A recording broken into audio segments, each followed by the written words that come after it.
Hello जी। नमस्कार दोस्तों, कहिए कैसे हैं आप। मैं रेनू आपका बहुत बहुत स्वागत करती हूँ अपने चैनल फून फैमिली ब्लॉग्स में। तो फ्रेंड्स, दोपहर के बज गए हैं 2।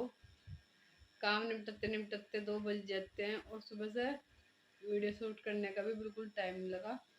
फटाफट के चक्कर में काम और लेट हो जाता है। अगर कोई आगे बैठ जाता है, बस आना जाना चल ही रहा है अभी, क्योंकि गाँव में ऐसा ही होता है। जैसे भाई अम्मा जी जाती है सबके सुख दुख में, ऐसे ही फिर सब आ रहे भी हैं। तो नैना आ गई थी स्कूल से 1 बजे। फिर उसको चेंज किया, उसके कपड़े वपड़े, और खाना पीना खवाया। बल्कि भी खा ही रही है, दही खा रही है। फिर खा ली, खाना नहीं खाती वो, दही खा रही है। और जी, किचन मैंने साफ़ कर दी थी। बस कुछ सब्जी आई थी, ले ली थी इसके पापा ने। फिर सब्जी निकालनी है, फ्रिज में डालनी, फिर धो धो के फ्रिज में रख देती हूँ मैं। फिर अपना निकल लो, बना लो। पोचा रह गया था आज, झाड़ू तो लग गई थी सुबह ही, लेकिन पोचे का टाइम नहीं लगा। कोई आकर बैठ जाता है, फिर उसे चाय पानी में टाइम लग जाता है। बस मैं पोचा ही लगा दी थी अभी। मैंने कहा चलो अब शुरुआत कर लूँ।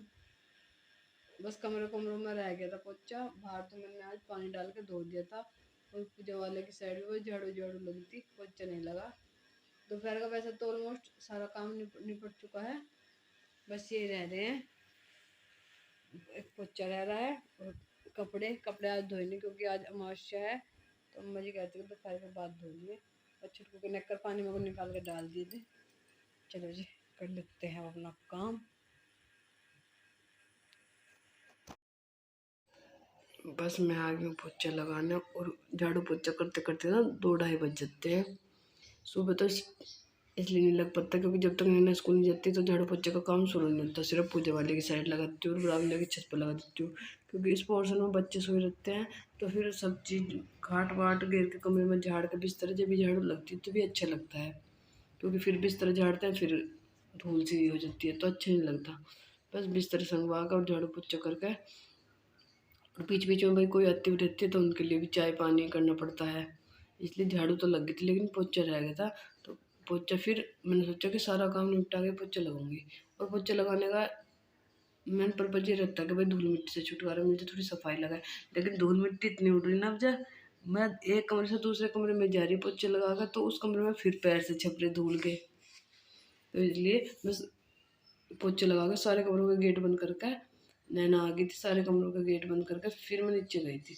लेकिन नैना का यह ना बीच बीच में आती रहती है, जब हम नीचे चले जाते हैं तो ये ऊपर आती रहती है। फिर इसमें बंद होते नहीं गेट, ये खेल खोल के चली जाती है सारों को। तो उनमें इतनी धूल इकट्ठी हो जाती है ना कमरों में, क्योंकि काले फर्श पे तो धूल अलग ही चमकती है और भी। पर समझती नहीं, भाई बच्चे हैं तब अपनी मनमानी करती है। कहीं आइसक्रीम जमाने आती है, कहीं कुछ। जो आइसक्रीम मेकर है वो उसमें पानी डाल के और उसे फ्रीजर में रख देती है कि मैं आइसक्रीम जमा रही हूँ, और खाली बर्फ़ कोई चूसती है फिर। इसके लिए मैं डेली आइसक्रीम इसलिए नहीं जमाती, क्योंकि इससे मुझे सर्दी जुकाम हो जाए फिर। इसलिए मैं इसके लिए आइसक्रीम नहीं जमाती रोज़ की रोज़। बस यही है, अपना झाड़ू पोछा निपटा के फिर नीचे चलते हैं। और नीचे का दिन भी ऐसे ही रहा।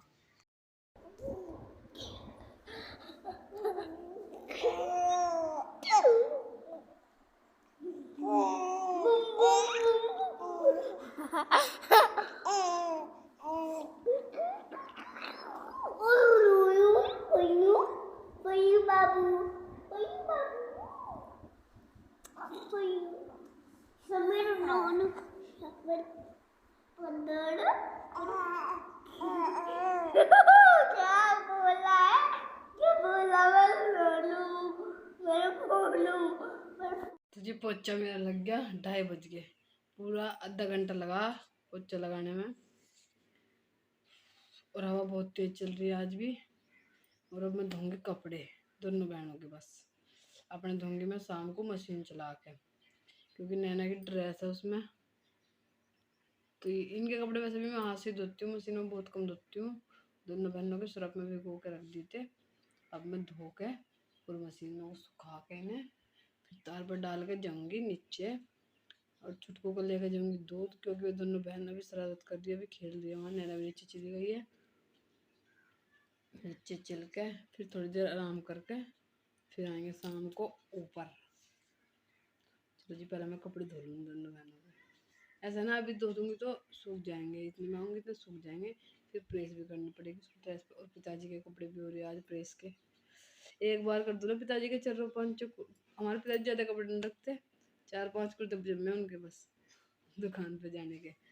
तो अगर उन पे एक साथ ही कर दूँ ना सारों पे, जिस दिन पिताजी घर रहे हैं कुछ ऐसा मतलब सारे धो जाएँ, तो मुझे 2-3 दिन को राहत मिल जा।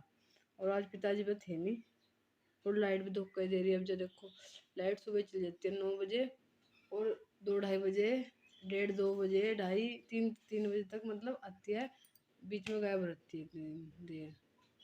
तो फिर कपड़े नहीं धुलते और प्रेस नहीं होती। प्रेस का टाइम वैसे भी ये नहीं है, प्रेस का टाइम तो मुझे या तो सुबह सुबह तड़क में, या फिर रात को जब बच्चे सो जाएं, जब भी होता है। क्योंकि इस टाइम तो झाड़ू पोछा कपड़े बर्तन ये सब काम निपटते हैं, सुबह 4 काम छोटे बच्चे के भी रहते हैं।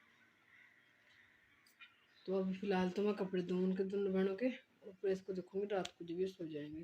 तो अभी ऐसे थक जाती हूँ ना, जैसे चक्कर जिनने के ज़्यादा लग जाते हैं, और इतनी थक जाती हूँ कि रात को मुझे नहीं पता लगता मैं कहाँ पड़ी। कल परसों में प्रेस करके यहीं लेट गई बेड पे, और मेरी यहीं आग लग गई, मैं सो गई यहीं। रात को 12-12:30 बजे उसके पापा ने जब छुटकू रोने लगी, तो उसके पापा आए, अब तो यहीं सो रही, और रो रही छुटकू। जब मैं उठ के चली, जब थक के ना पता नहीं चलता कहाँ पड़ी, तू जहाँ पढ़ो वहीं पड़ जाऊँ बस।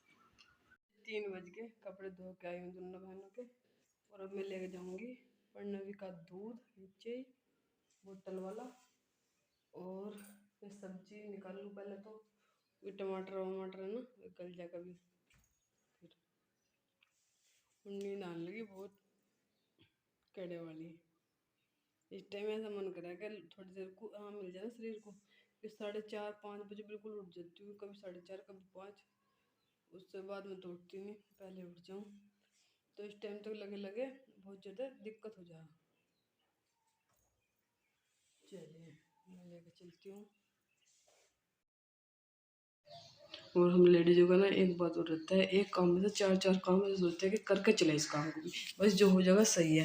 तो मैं आई तो यहाँ छुटकू का दूध लेना थी किचन में, फिर मैंने सोचा सब्जी आई रखी थी इसके पापा लेके आए थे, तो इनको भी करती चलूँ डलियों में, वही कर लूँ ना आके। तो फिर क्योंकि धूप बहुत हो रही थी, तो मैं शाम के टाइम आके फिर थोड़ी देर धो कर और छाया सी में सुखा कर फिर मैं फ्रिज में रख देती हूँ। धोकर तो डायरेक्ट फ्रिज में रखती हूँ, फिर पानी पानी हो जाए, नहीं तो फिर थोड़ी देर के लिए बाहर रख दूँ दीवारों पे डलियों को, और फिर इन्हें मैं उस पर रख दूँ, फ्रिज में रख दूँ। तो एक काम के साथ हम 4-4 काम करते चले हैं। और ये मैं आपको दिखा रही हूँ कच्ची कैरी, यानी कि छोटे छोटे जो कच्चे आम होते हैं वो। और ये इतनी ज़िद्दी होगी ना, कल पिताजी जब दुकान पर से आ गए करीब शाम 7 बजे, तो पिताजी को लेके गई बाग में, वो भी पैदल। भाई 1-1.5 किलोमीटर पड़ता होगा बाग यहाँ से, और पैदल लेके गई कि पिताजी मैं जब स्कूल से आई थी मैंने अपने बाग में आम देखे थे, आम आ गए हमारे बाग में, मुझे आम दिलवा कर लाओ। और सब नहीं तो रोक के जितने भी रास्ते में मिले पिताजी बता रहे कि वहाँ तो भूत है, वहाँ तो गिद्दड़ है, वहाँ तो कुछ है। पर मन नहीं कहने लगे आप सब तो झूठ बोल रहे, कुछ नहीं हमारे बाग में, हमारा बाग तो सही है। पिताजी चलो मुझे दिलवा कर लाओ। जिद इतनी होगी ना, जिस चीज़ की जिद करती है वही काम इसे करवाना है। और भैया खेतों में ना सुबह खाना गया था क्योंकि काम चल रहा वहाँ से, तो पानी की बोतल भी गई थी, ये मैं निकाल रही हूँ। और ये दोपहर को देते हैं तो शाम को ही साफ होते हैं फिर ये।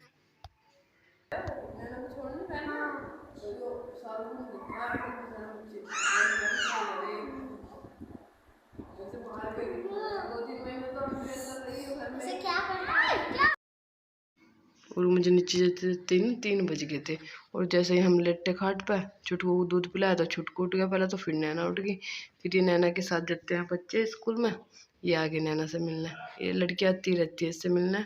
तो भाई मेरी नींद तो ऐसे गायब हुई ना, मुझे तो सोना मिला ही नहीं आज, पूरा दिन ऐसा ही चला गया उठे उठे ही। और नींद इतनी तेज आ रही थी इस टाइम पे, ये बच्चे तो सो रहे और हमें सोने देते पूरा। इन्हें पर इन्हें देख देख के अपना बचपन जी रहे हम भी। हमने अपना बचपन देखा नहीं, कोई नहीं देखता अपना बचपन, किसी की याद नहीं रखता, लेकिन इन्हें देख देख के अपना बचपन जी रहे। तो चलिए कैसी लगी आपको मेरी वीडियो, अगर अच्छी लगी तो लाइक करें, शेयर करें, कमेंट करें। बाय बाय, मिलते हैं अगली वीडियो में।